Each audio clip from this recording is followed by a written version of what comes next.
2021 সালের সপ্তম শ্রেণীর শিক্ষার্থী বন্ধুরা, তোমাদের ষষ্ঠ সপ্তাহের যে ইংরেজি অ্যাসাইনমেন্ট দেওয়া হয়েছে সেখানে বলা হয়েছে যে তোমাকে কিছু শব্দ দেওয়া হয়েছে, 10টা শব্দ। সেই শব্দটা আসলে তার মানে কি, সেটা কোন পার্ট অফ স্পিচ ফর্মে রয়েছে, সেটা হচ্ছে গিয়ে তোমার চেঞ্জ করে অন্য কোনো একটা পার্ট অফ স্পিচ তারা করতে বলেছে।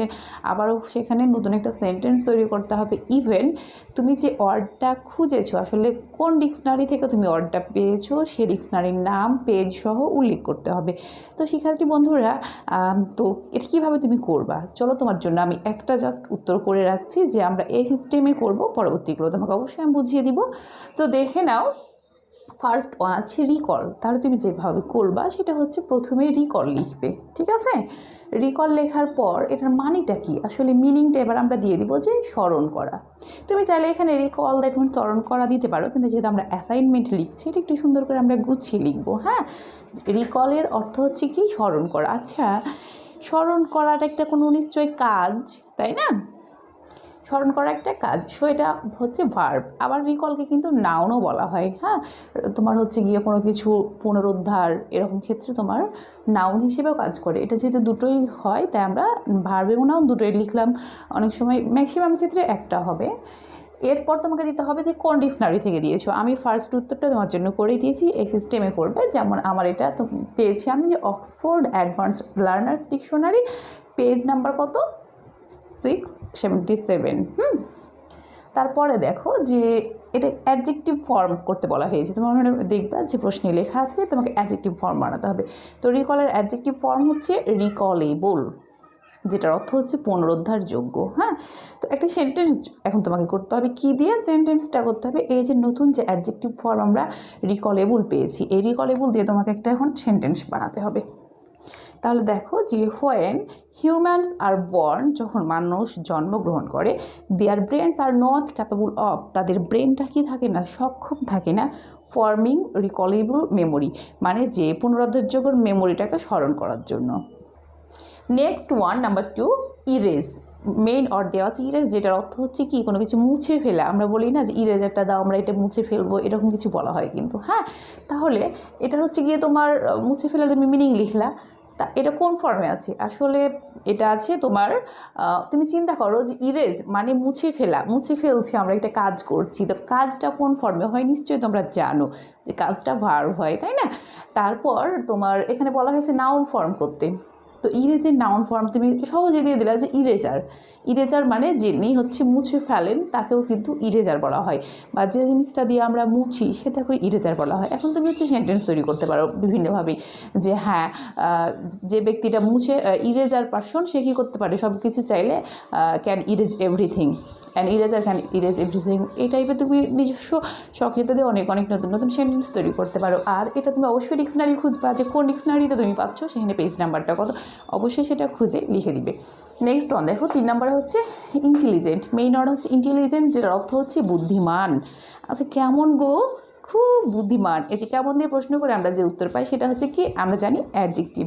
এখন তোমাকে বলা হয়েছে যে এটার নাউন ফর্মটা কি।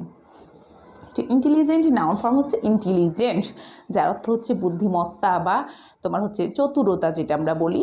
তোমাকে এটা কোন ডিকশনারিতে তুমি খুঁজে পেলা, একটা ডিকশনারি খুঁজবা, তোমার হাতের কাছে যে ডিকশনারি আছে না কেন সেটা খুঁজে ডিকশনারির নাম এবং পেজ নাম্বারটা তুমি উল্লেখ করবেই। তাহলে এখানে তোমাকে সেন্টেন্স তৈরি করতে হবে কি দিয়ে, সেন্টেন্স তৈরি করতে হবে ইন্টেলিজেন্স দিয়ে, যে বুদ্ধিমত্তা বা চাতুরতা। তুমি বলবা যে হ্যাঁ, আমি তার বুদ্ধিমত্তা বা চাতুরতা দেখে সত্যি খুব বিমোহিত, তার বুদ্ধিমত্তা বা চাতুরতা আমাকে অ্যাট্রাক্ট করেছিল, যে his intelligence attracts me so much. এই টাইপের তুমি নতুন নতুন সেন্টেন্স ইচ্ছে মতো বানাবা, ঠিক আছে? দিয়ে অবশ্যই কমেন্ট করবা যে তোমার সেন্টেন্সটা কী বানালে, আমি কিন্তু ওখানে চেক করবো যে তুমি সঠিক মতো সেন্টেন্স বানাতে পারলে কি না। তো নাম্বার 4-এ দেখো যে পারফরমেন্স টার্গেট ওয়ার্ড। তো পারফরমেন্স অর্থ হচ্ছে কি কোনো কিছু সম্পাদন অথবা অভিনয়। আচ্ছা, এটা কি, এটা বলছে অভিনয়, অভিনয় করা বলেনি, কিন্তু পারফর্ম করার কথা বলছে না, জাস্ট বলছি যে তার অভিনয়টা খুব সুন্দর। তার কি সুন্দর, তার অভিনয়টা। তাহলে কী দিয়ে প্রশ্ন করলে আমরা উত্তর পাচ্ছি, নাউন। তাহলে এটা হচ্ছে মেইন ওয়ার্ডটা নাউন, এটার ভার্ব ফর্মটা হচ্ছে গিয়ে তোমার পারফর্ম, যেটার অর্থ কোনো কিছু সম্পাদন করা। হ্যাঁ, তাহলে তুমি বলতে পারো যে you should perform your best, তোমার সর্বোচ্চ পারফর্ম করাটাই উচিত। বা এভাবে তুমি হচ্ছে গিয়ে বিভিন্ন রকম সেন্টেন্স তৈরি করতে পারো। তোমাকে সেন্টেন্স তৈরি করতে হবে পারফর্ম দিয়ে।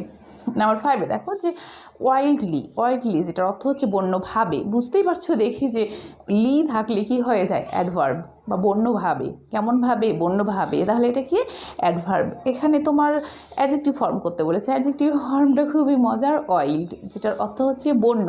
তাহলে তুমি বলতে পারো যে তার বন্য আচরণটা বা ওয়াইল্ড আচরণটা আমার কাছে খুব খারাপ লেগেছিল। ওয়াইল্ড মানে বন্য বা হিংস্র, তুমি তাহলে বলবা যে তারা হিংস্র আচরণটা অ্যাভয়েড করা উচিত। এইভাবে তুমি তুমি বলতে পারো যে he should avoid his wild behaviour, তাই না? এভাবে তুমি সেন্টেন্সগুলো তৈরি করবে। তো শিক্ষার্থী বন্ধুরা, আমরা এই ভিডিওতে প্রথমে এই 5টা রাখলাম, নেক্সট ভিডিওতে তোমরা পরের 5টা পেয়ে যাচ্ছ, আর সেই ভিডিওর লিঙ্কটা অবশ্যই ডেসক্রিপশানে দেওয়া আছে। তো এই পর্যন্তই। প্রিয় ক্লাস 7-এর শিক্ষার্থী বন্ধুরা, তোমাদের 2021 সালে ষষ্ঠ সপ্তাহের যে ইংরেজি বিষয়ের অ্যাসাইনমেন্ট দেওয়া হয়েছে, সেখানে কিন্তু 10টা ওয়ার্ড নিয়ে কাজ করতে বলা হয়েছে। তো কিভাবে কাজগুলো করতে হবে এটা খুব সুন্দর করে এক্সাম্পল সহ আমি এর আগের ভিডিওটাতে আপলোড করে রেখেছি। এই ভিডিওতে ডেসক্রিপশান বক্সে সেই লিঙ্কটা দেওয়া আছে, তোমরা অবশ্যই ভিডিওটি আগে ভিজিট করে আসবে। তারপর নেক্সট যে পরের 5টা তোমার হচ্ছে গিয়ে ওয়ার্ড রয়েছে সেটা নিয়ে এই ভিডিওতে দেখবে। তো চলো দেখো শিক্ষার্থী বন্ধুরা, নাম্বার 6-এ রয়েছে তোমার এমিনেন্ট। আচ্ছা, এমিনেন্ট মানে কি? এমিনেন্ট মানে বিখ্যাত কোনো কিছু। হ্যাঁ, তাহলে বিখ্যাত ব্যক্তি হতে পারে, জিনিস হতে পারে। আচ্ছা, বিখ্যাত শুনতে কেমন লাগছে? কেমন, সে খুব বিখ্যাত। তাহলে সে কেমন, সে খুব বিখ্যাত, দ্যাট মিনস কেমন দিয়ে প্রশ্ন করলে আমরা যে উত্তর পাই সেটা হচ্ছে অ্যাডজেক্টিভ। তাহলে এই উত্তরগুলো কোন সিস্টেমে লিখবে তোমাদের আগের ভিডিওতে একটা উদাহরণ সহ কাজ করে দেওয়া আছে, অবশ্যই ভিডিওটা তোমরা ভিজিট করে আসবে। তাহলে এখন তোমাকে এখানে লিখতে হবে যে আসলে এটার সিনোনিম জানতে চেয়েছে, এখানে কিন্তু অন্য পার্ট অফ স্পিচে তোমাকে ট্রান্সফার করতে বলেনি। তো খুবই সহজ, এমিনেন্টের সিনোনিম হচ্ছে রিনাউন্ড, যেটারও অর্থ হচ্ছে বিখ্যাত। এখন তোমাকে হচ্ছে গিয়ে এটা বলতে হবে যে এটা তুমি কোন ডিকশনারিতে খুঁজে পেয়েছো। অবশ্যই তুমি নিজে ডিকশনারি খুঁজে যে ডিকশনারিতে পেয়েছো সেটার নাম এবং পেজ নাম্বারগুলো উল্লেখ করবা। এখন তোমাকে একটি নতুন সেন্টেন্স তৈরি করতে হবে রিনাউন্ড দিয়ে। তাহলে আমরা কি বলতে পারি যে we all should respect the renowned person, আমাদের সবার উচিত বিখ্যাত ব্যক্তিদের সম্মান করা। কেউ বলতে পারো যে তোমার হচ্ছে রিকল করা, যেটা পুনরায় স্মরণ করা। তুমি বলতে পারো যে লাভ, এক কথায় রিনাউন্ড বলে তুমি বলতে পারো যে Kazi Nazrul Islam as a renowned person. এইভাবে তুমি অনেকগুলো সেন্টেন্স তৈরি করতে পারো। তোমার প্রয়োজন জাস্ট একটা সেন্টেন্স, তুমি তোমার ইচ্ছে মতো সেন্টেন্স তৈরি করবে। নেক্সট ওয়ান দেখে নাও, নাম্বার 7, নার্ভাস, যেটা হচ্ছে অর্থ স্নায়ু বিশিষ্ট বা সহজে বিচলিত। আমরা চট করে বলি না এই নার্ভাস হয়েও না, তো এখানে তোমাকে বলেছে সিনোনিম করতে। আচ্ছা, নার্ভাসটা কেমন? আচ্ছা, কি হয়েও না, নার্ভাস হয়েও না। হ্যাঁ, তাহলে অনেক সময় আমরা হচ্ছে গিয়ে তোমার অ্যাংসিয়াস, যেটা সিনোনিম হচ্ছে অ্যাংসিয়াস বা উদ্বিগ্ন। কেমন উদ্বিগ্ন, সে কেমন হয়ে পড়তেছে, সে নার্ভাস হয়ে পড়ছে। তাহলে এটা অবশ্যই অ্যাডজেক্টিভ, তাই না?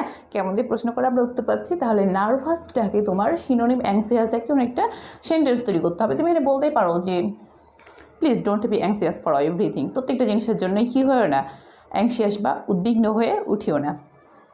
নেক্সট ওয়ান দেখো যে নাম্বার 8-এ রয়েছে তোমার ইনগ্রেভ, যেটার অর্থ হচ্ছে নকশা বা খোদাই করা। আমরা কোনো কিছু কাঠ বা পাথর এগুলোতে খোদাই করি, তাই না? তাহলে এটা হচ্ছে কোনো একটা কাজ। তো কাজ করাকে কি বোঝায়? অবশ্যই কাজ হচ্ছে ভার্ব।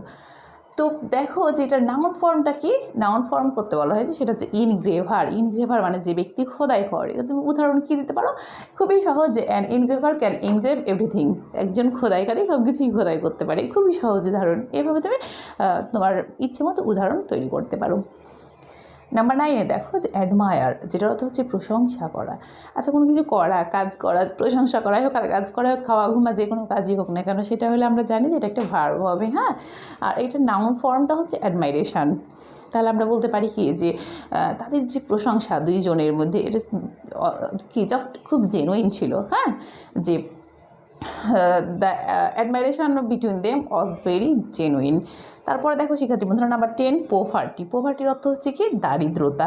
এটা হচ্ছে গিয়ে তোমার অ্যাডজেক্টিভ ফর্ম করতে হবে কি পোর। আচ্ছা, দারিদ্রতা হচ্ছে এটা কি? দারিদ্রতা নাউন, তাহলে উত্তর করতে হবে অ্যাডজেক্টিভ ফর্মে, যেটা হচ্ছে পোর মানে গরিব। তুমি বলতে পারো যে আমাদের গরিব লোকজনকে কি হেল্প করা উচিত, we should help the poor person. হ্যাঁ, এইভাবে আমরা উদাহরণ করতে পারি। তো শিক্ষার্থী বন্ধুরা, তোমরা নিজের মতো করে অ্যাসাইনমেন্টটা অনেক সুন্দর করে সাজিয়ে লেখো। আজ এই পর্যন্তই।